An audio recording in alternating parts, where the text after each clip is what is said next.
Hello बच्चों, आज हम डिस्कस करेंगे rotational kinetic energy of disc and hook. Now rotational kinetic energy हम पहले भी डिस्कस कर चुके हैं, लेकिन मैं आज आपको फिर ब्रीफ कर दूं। रोटेशनल मोशन जो बॉडी का होता है उसको हम सुपरपोजिशन ऑफ दो मोशन में रिप्रेजेंट कर सकते हैं।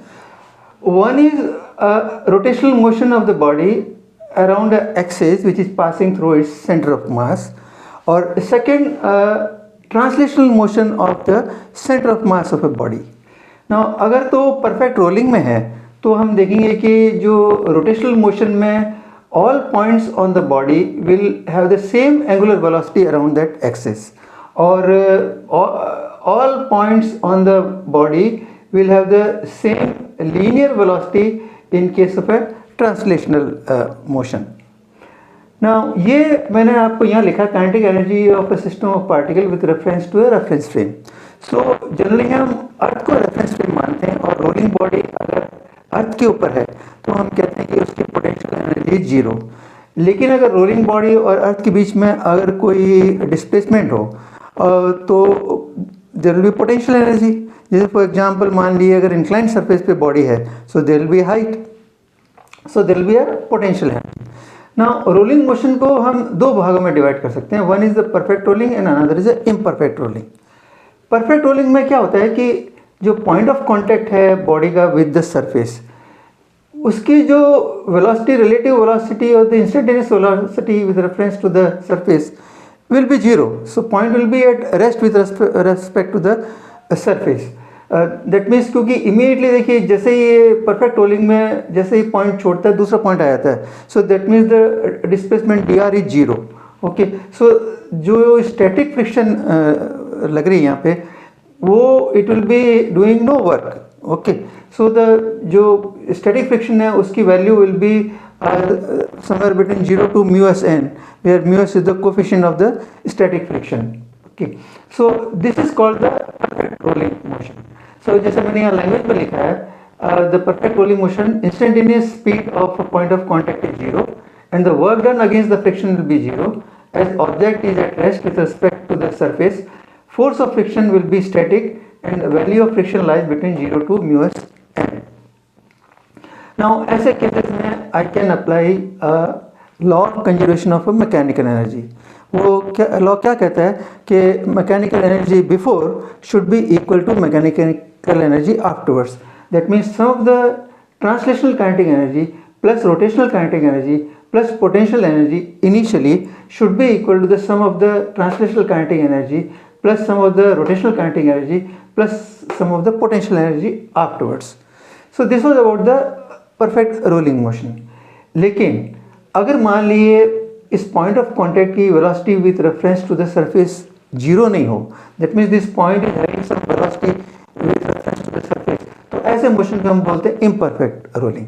सो इम्परफेक्ट रोलिंग में क्या होता है कि इधर V can be greater than omega और V can be less than the omega.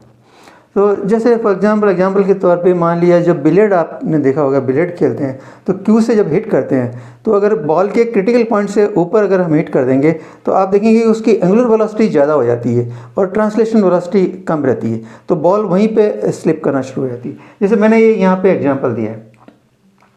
सो अगर v becomes 0 before the omega, okay, that means your body will start slipping at this case में। Okay, और सेकंड केस क्या हो सकता है, अगर आप उसको क्यू से बॉल को क्रिटिकल पॉइंट से नीचे हिट करें, सो क्या होगा कि ball will have a translational velocity more than the angular velocity. So this is this situation. Okay, that means if omega become 0 before v, तो v is greater than the omega. So मैंने ये depict किए दो situation.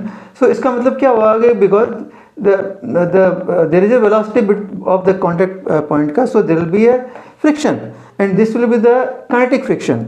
और क्योंकि दो scenario है, so friction will move in a different direction depending upon the situation। ये मैंने लैंग्वेज फॉर्म में यहाँ लिखा है कि point of contact not at rest with respect to the surface। Number 2, nature of friction is the kinetic and opposite to the motion of the point of contact, and direction of the linear acceleration and angular acceleration should be according to the direction of the friction, which is equal to mu kn. So this was just a brief idea about the imperfect rolling. और जब body में imperfect rolling, that means there is a non-conservative forces, that is friction is also acting, so there will be heat dissipation will be there. So अगर कहीं body में when there is a non-conservative forces, तो हम क्या करते हैं, हम general work energy theorem use करते हैं. जनरल वर्क एनर्जी थ्योरम क्या है कि work done by the non conservative forces will be equal to the change in the mechanical energy.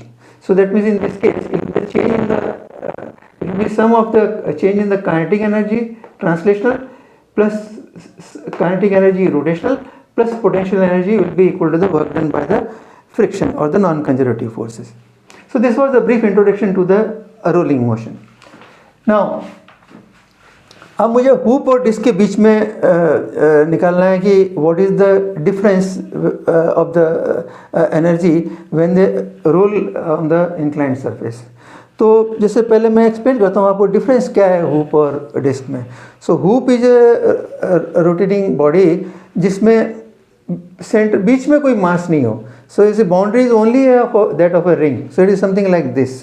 और जबकि disc is a circular body like a thin cylinder जिसके बीच में there is a mass. Okay, so that is called disc.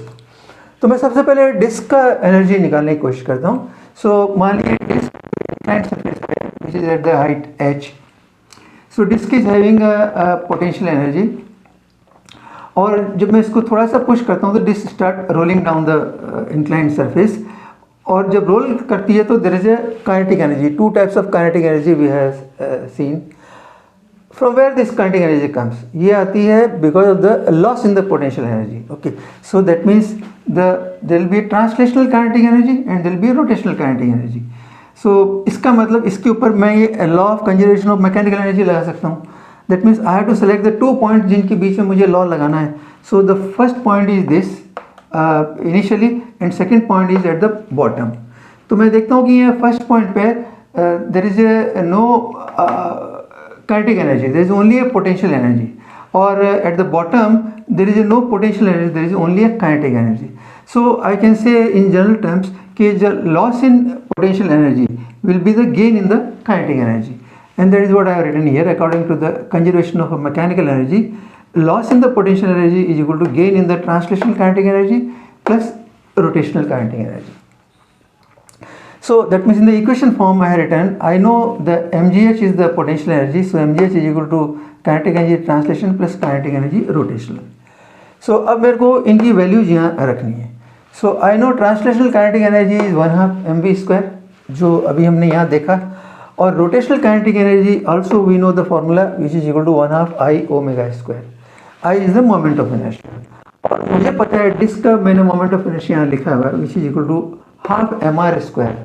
So अगर मैं यहाँ half M are square disc का moment of inertia लिखूँ और ओमेगा को v बाई आर लिखूँ तो v square by are square, और इसको सिंप्लीफाई करो तो what do I get will be equal to the 1/4 mv square.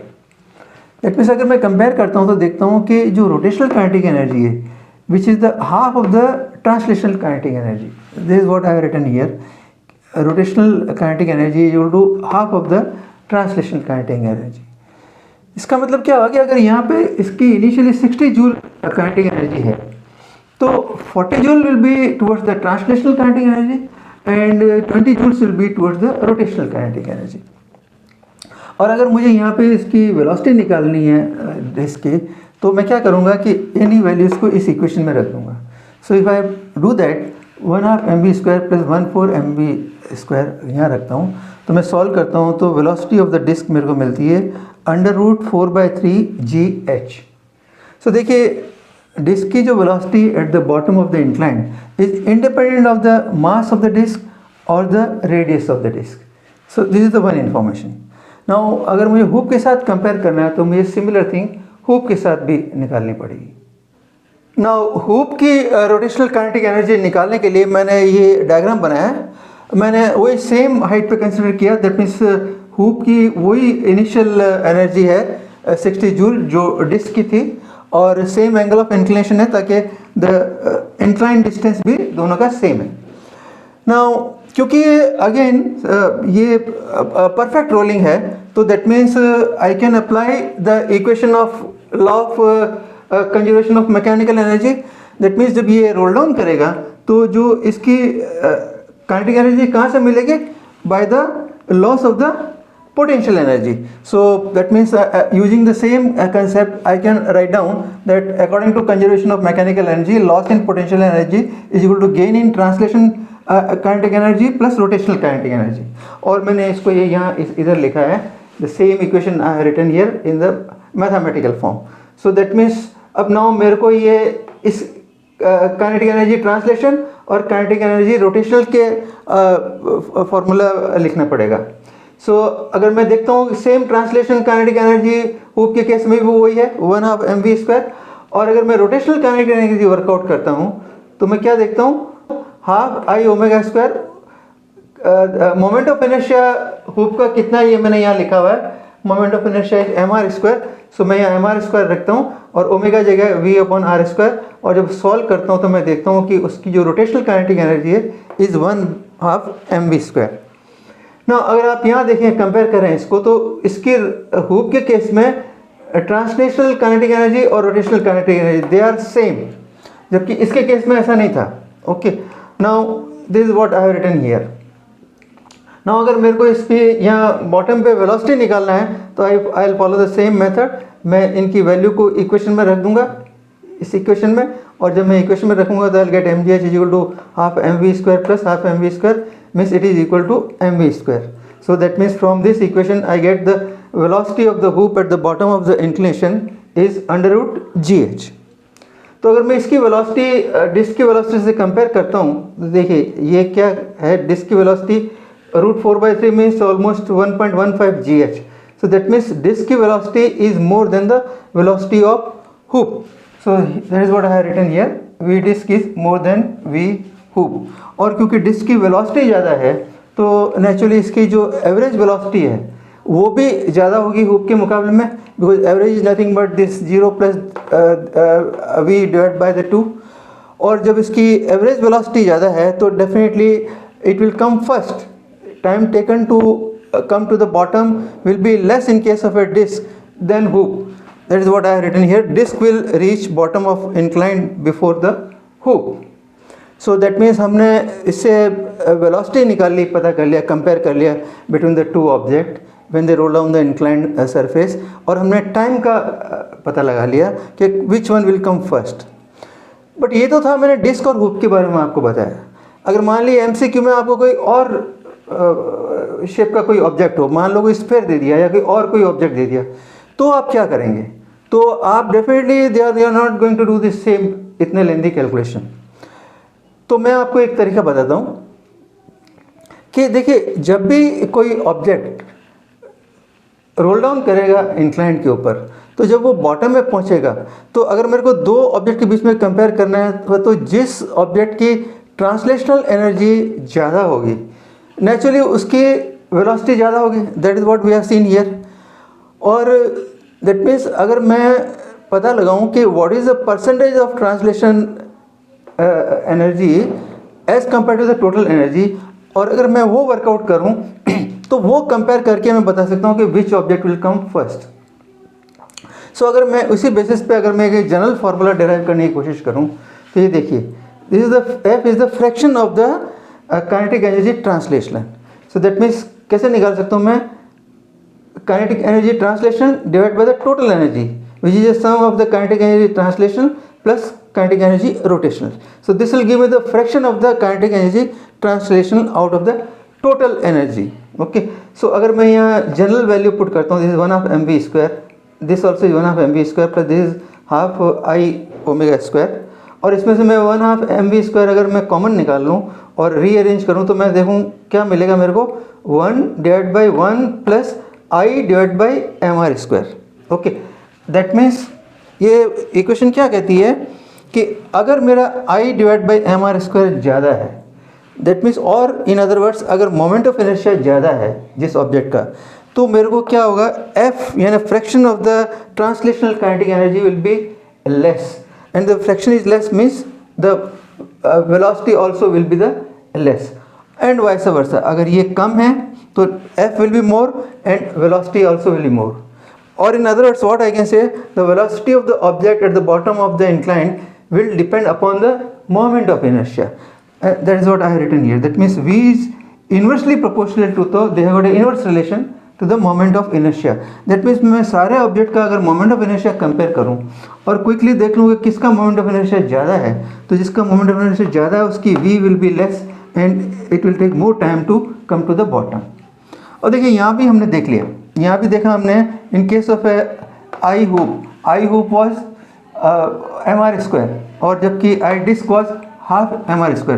तो डिस्क का जब मोमेंट ऑफ इनर्शिया कम था तो इसकी देखिए velocity at the bottom was more. और ये एज एग्जांपल मैंने दिया कि सपोज मान लो इनके साथ में एक स्फेयर है और हमें ये जानना है कि इन तीनों में अगर मैं रेस लगाऊँ तो कौन पहले आएगा नीचे इंक्लाइंड सरफेस पे. तो same concept I use, I'll work out the compare the moment of inertia of all the three product. So ये moment of inertia है आपका हुप का, ये moment of inertia है डिस्क का, और अगर मैं इसका देखता हूँ स्फीयर का, it is 2/5 mr² which is equal to 0.4 mr².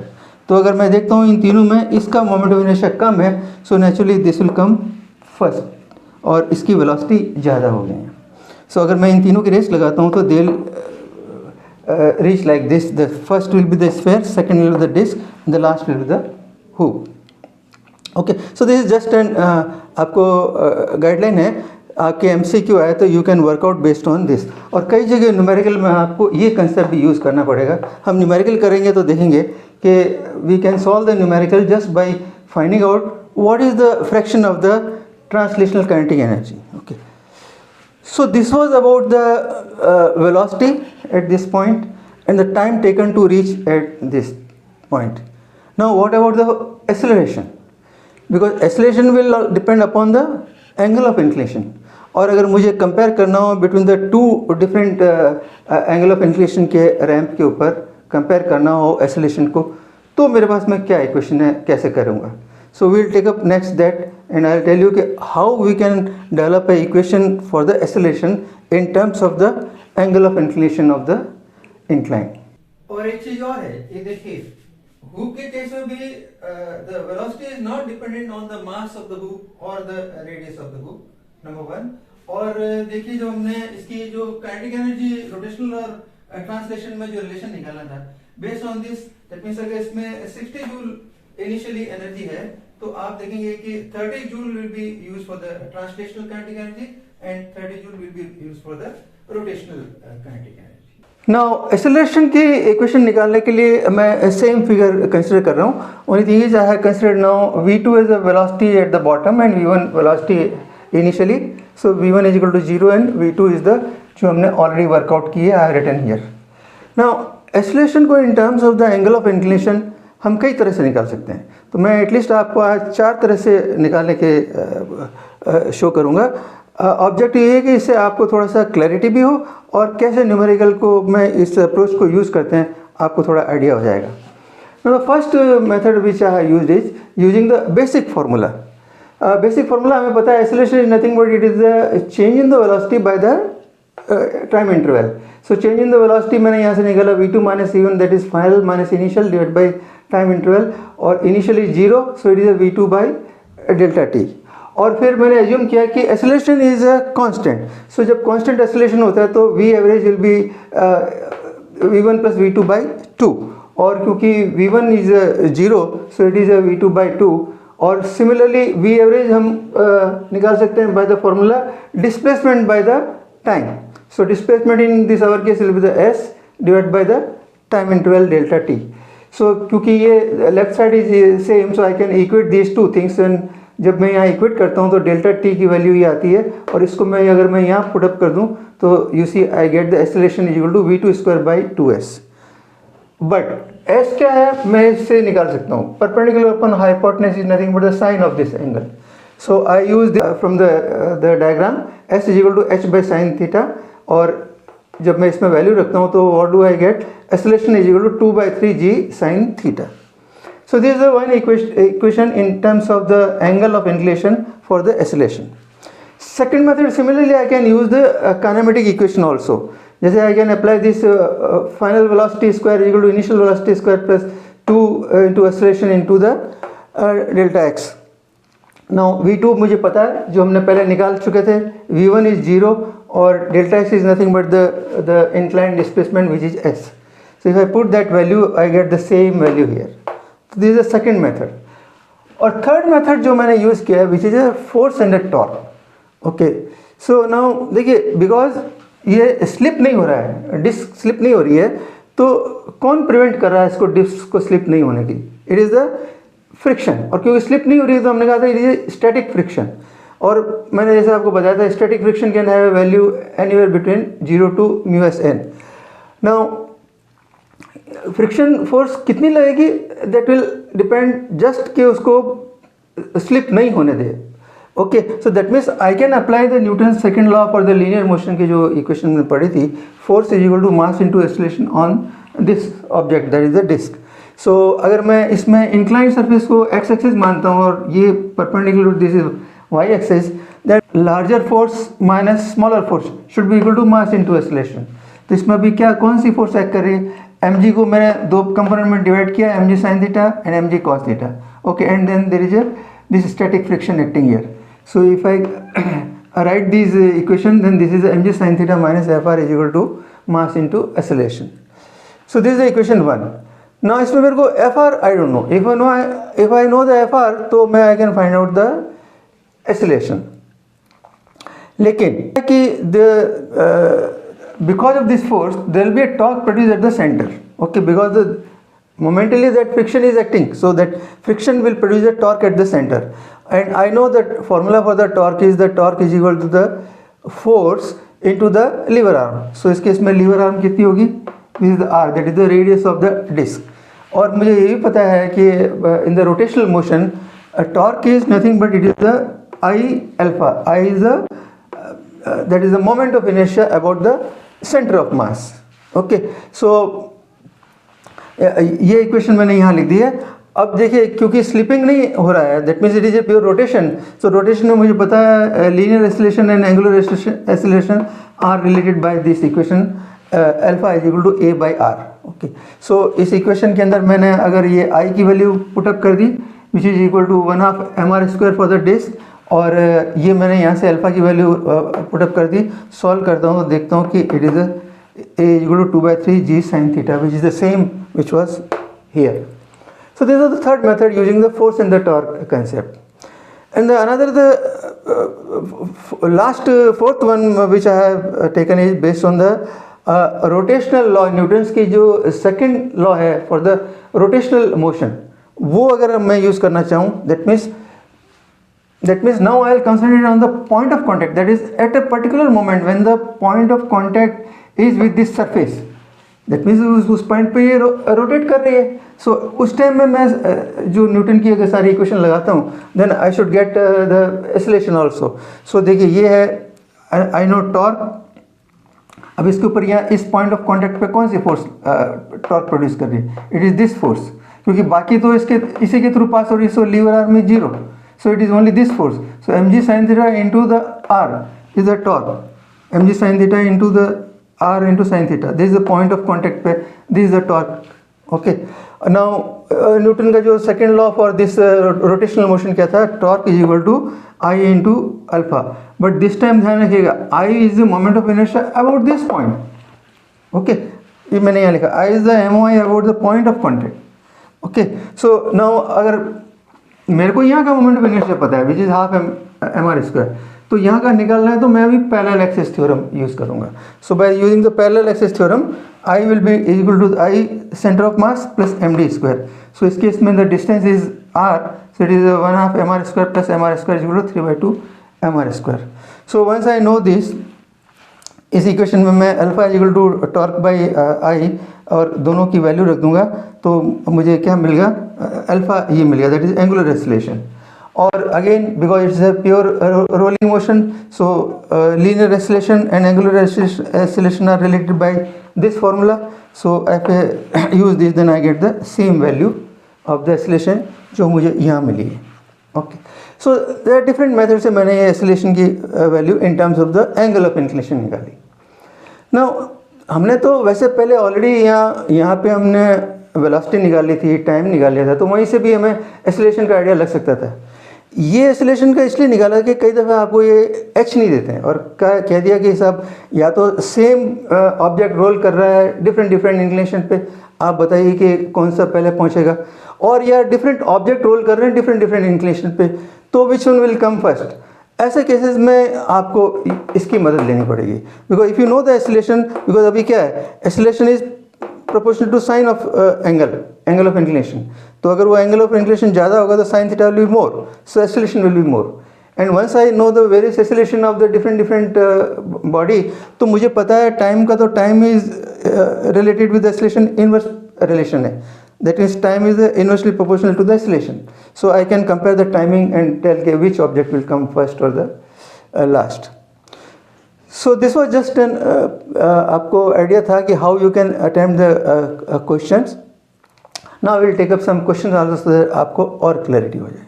Now first question कहता है a block, a hollow sphere and a solid ball roll down a frictionless ramp without slipping. Rank arrival time at the bottom from the shortest to the longest. Now again हमें पता है कि जब कोई object roll down करता है तो जिसकी काइनेटिक एनर्जी ट्रांसलेशनल ज़्यादा होगी वो पहले आएगा, नंबर वन। नंबर टू, ये तीनों जो आइटम हैं जब ये रोल डाउन कर रहे हैं, because they are rolling from a same height, तो इसका मतलब इनकी total kinetic energy at the bottom will be the same. तो आप देखिए इसके केस में ये जो ब्लॉक है इसकी तो total energy will be the translational kinetic energy, because इसमें तो ये तो रोल डाउन नहीं करेगा, तो that means by that logic सबसे पहले तो ये ब्लॉक पहुंचेगा, so I can say that block will reach first.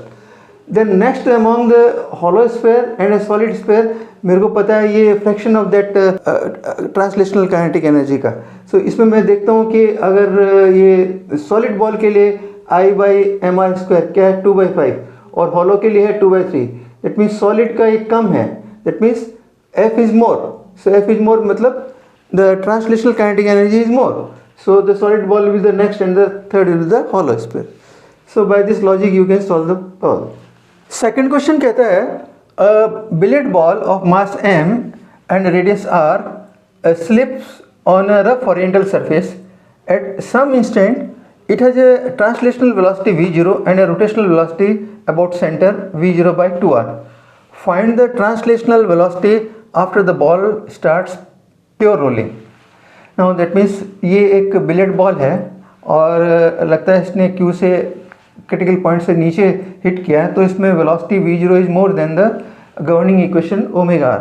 So that omega is v0 by 2r और ये वेलोसिटी है v0, so that means v0 is greater than the omega r. इसका मतलब द बॉल विल स्लिप, और जब ये forward direction में slip कर रही है तो there is a friction in the backward direction, और friction is providing a retarding force. So now friction मेरे को पता है is the mu K into N. Friction force is given by the mu K into N because slipping के अंदर है, so it will be a mu K not the mu S, और N मुझे पता है is equal to the M G. Okay, so I can write friction is equal to mu K M G. Now friction क्या है, जैसा मैंने कहा is a retarding force. Retarding acceleration कितना होगा, force divide by mass. So I worked out here the decelerating acceleration is the force divide by mass. Now अगर मैं इसके ऊपर जो लीनियर मोशन की इक्वेशन लगाता हूँ, that means v final is equal to initial velocity plus a into t, तो मैं देखता हूँ कि एक्सेलरेशन तो माइनस में है और v0 is the initial velocity, so this is the equation I get. So this is the one equation. अब आप देखिए कि ये जो फ्रिक्शन है it is also producing A torque at the centre, so that means it is producing angular acceleration, और वो acceleration भी in the direction of the omega है. तो क्या करेगा कि because omega is less, so it will speed up the angular velocity. Okay, और angular velocity का मेरे को रिलेशन पता है टॉर्क के साथ में, alpha is equal to torque divide by I. Now I मेरे को पता है इसके लिए फॉर द बॉल के 2/5 mr². सो टॉर्क मेरे को पता है force into the lever arm, so frictional force is the Fr into the lever arm. So I got the alpha from here. Now अगर मेरे को जो अल्फा पता है, तो अगर मुझे इसमें एंगुलर मोशन की इक्वेशन लिखना है तो similar to this linear motion equation I can know clockwise angular velocity कितनी होगी, will be equal to the initial angular velocity plus alpha t. So initial angular velocity कितनी दे रखी है, v0 by 2r, अल्फा मैंने यहाँ से निकाल लिया, मल्टीप्लाई बाय t. ओके, और I can put this simplify, omega 0 की वैल्यू मैं यहाँ रख करके, this is the equation for the clockwise angular velocity, omega t is equal to v0 by 2r plus this acceleration into t. Now pure rolling कब होगा, pure rolling कब होगा, v is equal to omega r equation satisfy होगी तब होगा. That means for the pure rolling I written this equation should be satisfied. Okay, that means इस equation के अंदर मैं I know now the omega की मैंने ये निकाल रखी है equation. So I'll put the omega, this is the equation. This is the equation. I'll put value of the omega here. R देखेंगे आप कैंसिल हो जाएंगे. I'll get the equation for the velocity at any time t. So अब मेरे को ये दो equation मिल गई, एक ये मिल गई टाइम में और एक ये मिल गई इक्वेशन. तो इन दोनों को मैं टाइम एलिमिनेट करके I'll find out the velocity when there is a pure rolling is there. Okay. So this is how you can solve this question. Third question कहता है, two blocks with mass m1 is equal to 3 kg and m2 is equal to 5 kg are attached by a string or a pulley with mass 2.0 kg. Pulley which turns on a frictionless axle is a hollow cylinder with radius 0.04 a meter over which the string moves without slipping. The horizontal surface has a coefficient of kinetic friction 0.3. Find the speed of the system when the block of mass m2 had dropped 2 meter. इसका मतलब क्या कह रहा है कि ये दो मास है, वो एक स्ट्रिंग से कनेक्टेड है और एक फ्रिक्शनलेस पुली के ऊपर स्ट्रिंग मूव कर रही है. जब और क्या कहता है, जब ये मास m2 ये जब मूव करता है h डिस्टेंस, तो बताइए इसकी स्पीड क्या होगी. तो जब ये h नीचे आएगा तो आप देखिए m1 also the delta x also will be move by h, that's number 1. Second two, जब ये मूव करेगा there will be kinetic friction which is I mark as F K. और क्योंकि काइनेटिक फ्रिक्शन है इसलिए हमें इसमें एक्सटेंडेड वर्क एनर्जी थ्योरम लगाना पड़ेगा. एक्सटेंडेड वर्क एनर्जी थ्योरम मैंने ऑलरेडी पढ़ा है, क्या है, which will be equal to change in the total mechanical energy of the system. So that means the work done by the kinetic friction will be equal to the change in the translational kinetic energy of the system plus change in the rotational kinetic energy of the system plus change in the potential energy of the system. So if I apply this equation sum here, so work done by the friction will be the force into the distance. So this is equal to, this is a mu k n is the friction multiplied by the delta x is the distance. So n is equal to m1g. So I can put m1g. So this is the work done by the friction, and this side is the change in the translation energy will be the in this plus in this. This will be 1/2 m1 v square, initially 0. So plus 1/2 m2 v square, again initial of this is 0 because they are starting from the rest, plus इसकी जो पुली की change in the rotational kinetic energy, so will be given by I omega square. Okay, so उसकी भी initially 0. और इसी तरह से change in the potential energy of this mass m2 will be equal to 0 minus m2 gh because it is moving in the downward direction. Okay, now इस equation के अंदर आप एक काम कर सकते हैं कि इसमें डेल्टा एक्स को तो h लिख सकते हैं, और जो मोमेंट ऑफ इनर्शिया है, ये मोमेंट ऑफ इनर्शिया किसका, इसका पुली का है. सो इसको हम I by are square into r square लिख सकते हैं. वो क्यों, क्योंकि मुझे पता है हुप का जो मोमेंट ऑफ इनर्शिया है वो है m are square. Okay, so that means I by are square जो है, अगर मैं इसको रहा हूँ तो will be equal to the m. So अगर ये मेरे को टर्म आ जाएगी तो मैं इस टर्म को I बाई आर स्क्वायर को एलिमिनेट कर सकता हूँ.